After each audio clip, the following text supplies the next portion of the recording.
उसी दिन संयोगवश गंगू से बाजार में भेंट हो गई।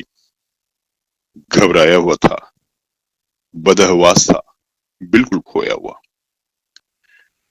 मुझे देखते ही उसकी आंखों में आंसू भर आए, लज्जा से नहीं, व्यथा से। मेरे पास आकर बोला, बाबूजी, गोमती ने मेरे साथ विश्वासघात किया। मैंने कुटिल आनंद से, लेकिन कृत्रिम सहानुभूति दिखाकर कहा, तुमसे तो मैंने पहले ही कहा था, लेकिन तुम माने ही नहीं।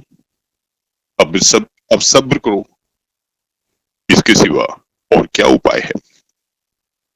रुपये पैसे ले गई या कुछ छोड़ गई? गंगू ने छाती पर हाथ रखा।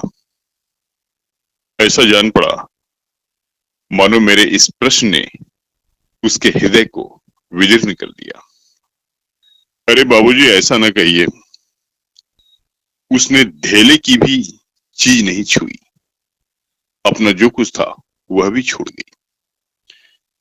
न जाने मुझ में क्या बुराई देखी, मैं इसके योग्य न था, और क्या कहूं।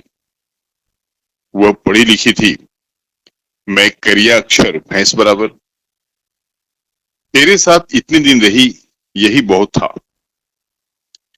मेरे साथ इतने दिन रही, यही बहुत था।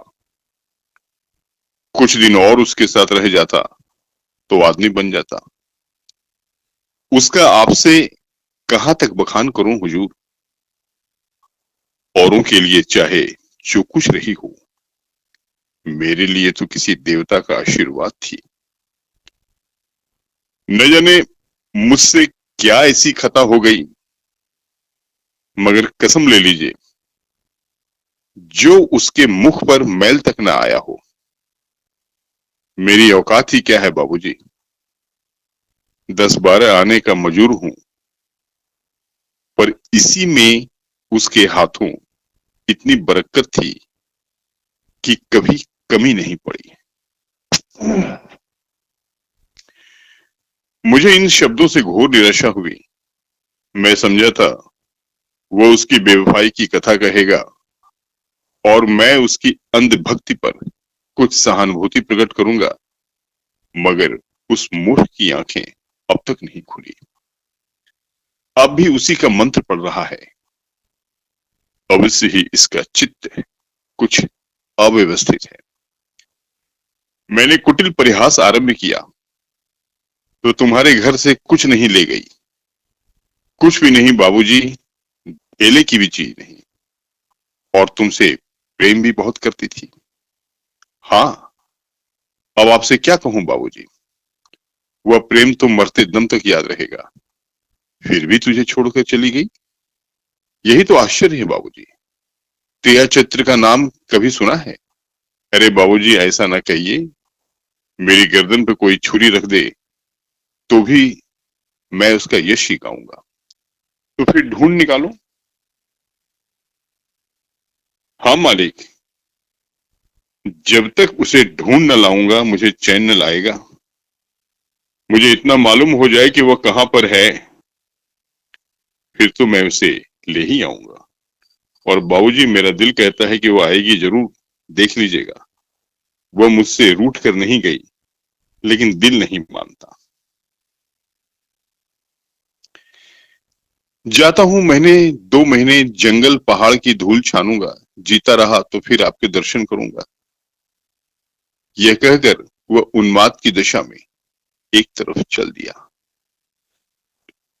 इसके बाद मुझे एक जरूरत से नैनीताल जाना पड़ा।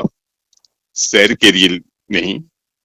1 महीने के बाद लौटा और अभी कपड़े भी न उतारने पाया था कि देखता हूं गंगू एक नवजात शिशु को गोद में लिए खड़ा है। शायद कृष्ण को पाकर नंद भी इतने पुलकित न हुए होंगे। मालूम होता था उसके रोम रोम से आनंद फूटा पड़ता है। चेहरे और आंखों से कृतज्ञता और श्रद्धा के राग से निकल रहे थे। कुछ वही भाव था जो किसी क्षुधा पीड़ित भिक्षुक के चेहरे पर भरपूर भरपेट भोजन करने के बाद नजर आता है। मैंने पूछा, कहो महाराज, गोमती देवी का कुछ पता चला? तुम तो बाहर गए थे। गंगू ने आपे में न समाते हुए जवाब दिया, हाँ बाबूजी, आपके आशीर्वाद से ढूंढ लाया। लखनऊ के जनाने अस्पताल में मिली। यहाँ एक सहेली से कह गई थी कि अगर वह बहुत घबराएं तो बतला देना। मैं सुनते ही लखनऊ भागा और उसे घसीट लाया। घाते में यह बच्चा भी मिल गया। उसने बच्चे को उठाकर मेरी तरफ बढ़ाया, मानो कोई खिलाड़ी तमगा पाकर दिखा रहा हूं। मैंने उपहास के भाव से पूछा, अच्छा यह लड़का भी मिल गया? शायद इसीलिए वह यहां से भागी थी। है तो तुम्हारा ही लड़का। मेरा काहे को है बाबूजी, आपका है, भगवान का है, जो लखनऊ में पैदा हुआ। हाँ बाबूजी, अभी तो कुल 1 महीने का है। तुम्हारे ब्याह हुए कितने दिन हुए? यह 7वां महीना जा रहा है। तो शादी के 6ठे महीने पैदा हुआ। और क्या बाबूजी, फिर भी तुम्हारा लड़का है। हाँ जी। कैसी बेसिर पैर की बात कर रहे हो, मालूम नहीं वह मेरा आशय समझ रहा था या बन रहा था। उसी निष्कपट भाव से बोला, मरते मरते बची। बाबूजी, नया जन्म हुआ। 3 दिन 3 रात छटपटाती रही, कुछ न पूछिए। मैंने अब जरा व्यंग्य भाव से कहा, लेकिन 6 महीने में लड़का होते आज ही सुना। यह चोट निशाने पर जा बैठी। मुस्कुराकर बोला, अच्छा ही वह बात है। मुझे तो उसका ध्यान भी नहीं रहा। इसी भय से तो गोमती भागी थी। मैंने कहा, गोमती, अगर तुम्हारा मन मुझसे नहीं मिलता तो तुम मुझे छोड़ दो, मैं भी चला जाऊंगा और फिर कभी तुम्हारे पास न आऊंगा। तुमको जब कुछ काम पड़े तो मुझे लिखना, मैं भरसक तुम्हारी मदद करूंगा। मुझे तुमसे कुछ मलाल नहीं है। मेरी आंखों में जब मेरी आंखों में तुम अब भी उतनी ही भली हो। अब भी मैं तुम्हें उतना ही चाहता हूं। नहीं, अब मैं तुम्हें और ज्यादा चाहता हूं। लेकिन अगर तुम्हारा मन मुझसे फिर नहीं लेकिन अगर तुम्हारा मन मुझसे फिर नहीं गया है तो मेरे साथ चलो। गंगू जीते जी तुमसे बेवफाई नहीं करेगा। मैंने तुमसे इसलिए विवाह नहीं किया कि तुम देवी हो, बल्कि इसलिए कि मैं तुम्हें चाहता था और सोचता था कि तुम भी मुझे चाहती हो। यह बच्चा मेरा बच्चा है, मेरा अपना बच्चा है।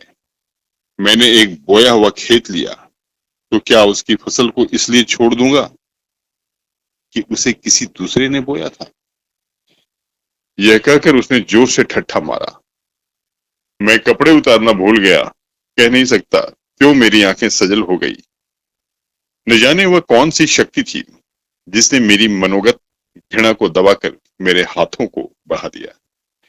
मैंने उस निष्कलंक बालक को गोद में ले लिया और इतने प्यार से उसका चुम्बन लिया कि शायद अपने बच्चे का भी ना लिया होगा।